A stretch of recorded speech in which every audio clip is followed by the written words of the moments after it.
O Senhor esteja convosco. Ele está no meio de nós. Proclamação do Evangelho de Jesus Cristo, segundo Mateus. Glória a vós, Senhor.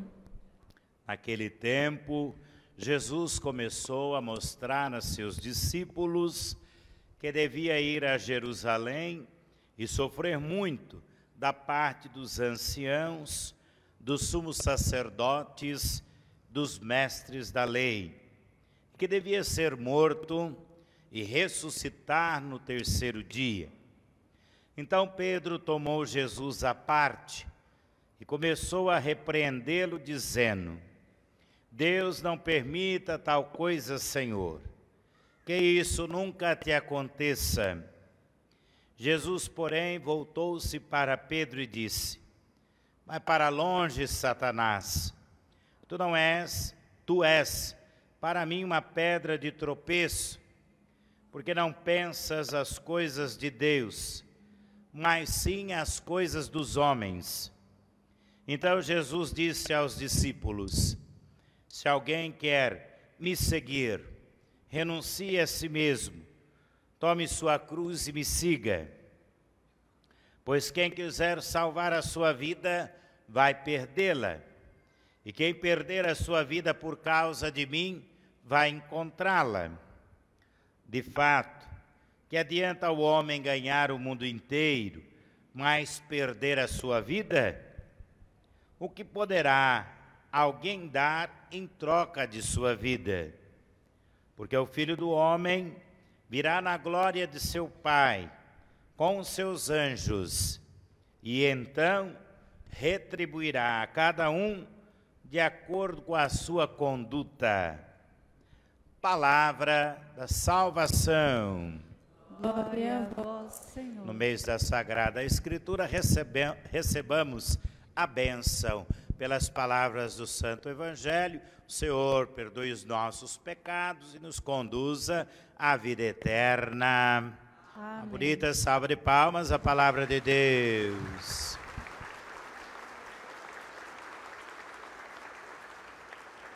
Podemos nos sentar.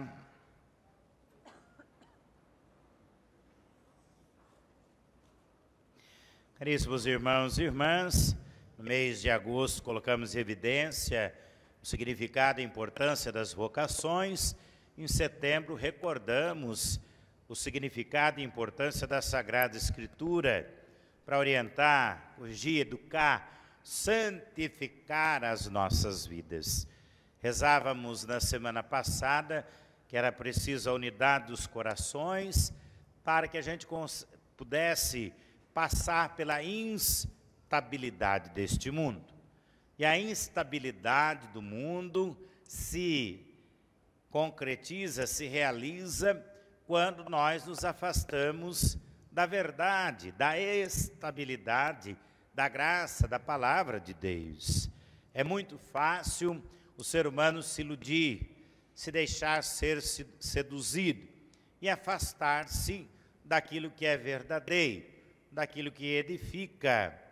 Nós corremos o grande risco de acabar colocando em prática aquilo que se volta contra cada um de nós ou contra a pessoa do outro. Veja os diálogos de Pedro. Na semana passada, é Deus que revela para Pedro a verdade e ele é capaz de reconhecer Jesus como Salvador, Mestre e Messias. Hoje, no Evangelho, Pedro está iludido, induzido pela palavra, pela vontade humana. O que os israelitas, os judeus querem é um novo rei para ocupar o trono de Davi. É uma liderança que possa fazer o povo de Israel vencer os conflitos com os outros povos.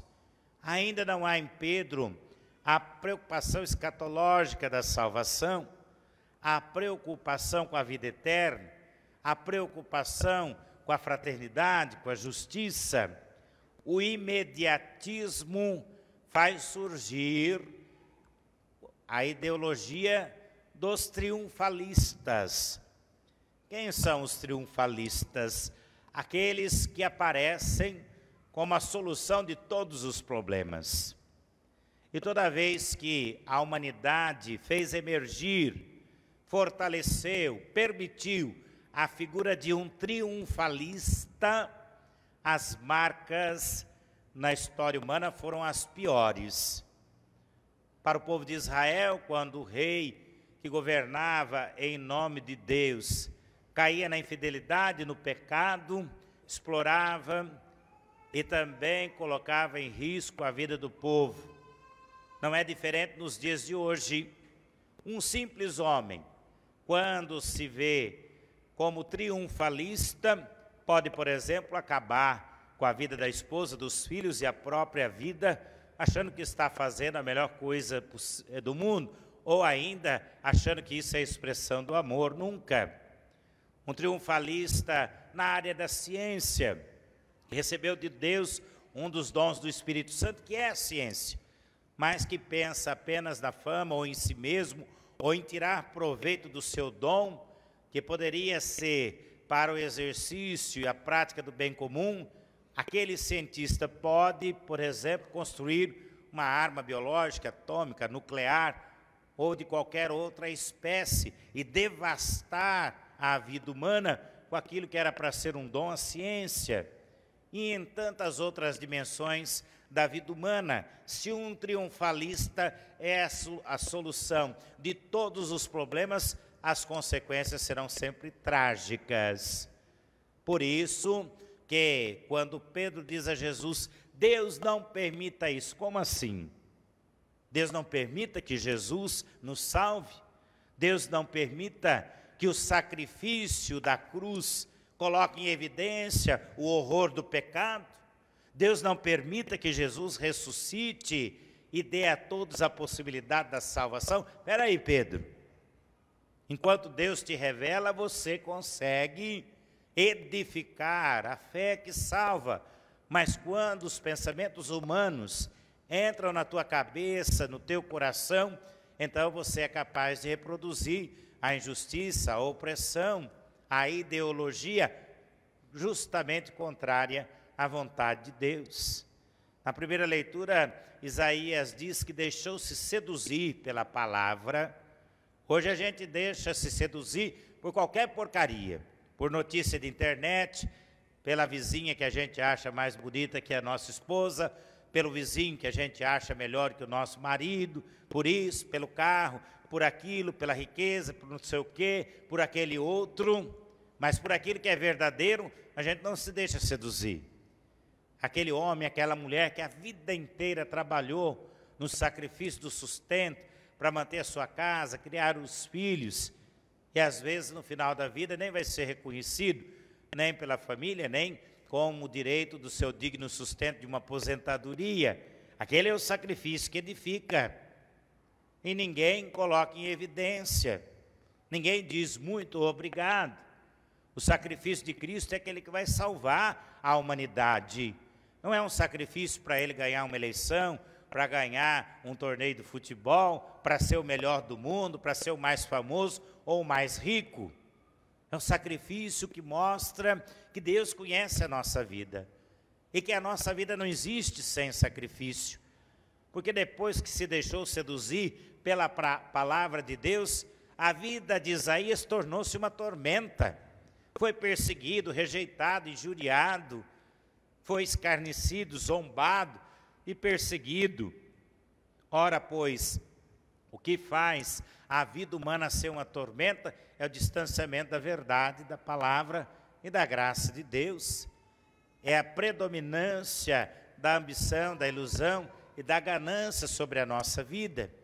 E às vezes não por causa própria, mas porque nós nos deixamos conduzir por falsos profetas, falsos pastores, por falsas ideologias. A palavra de Deus não engana ninguém. Se há um sofrimento, ele tem que ter um significado. E se o sofrimento, o sacrifício é inevitável, que seja por algo maior.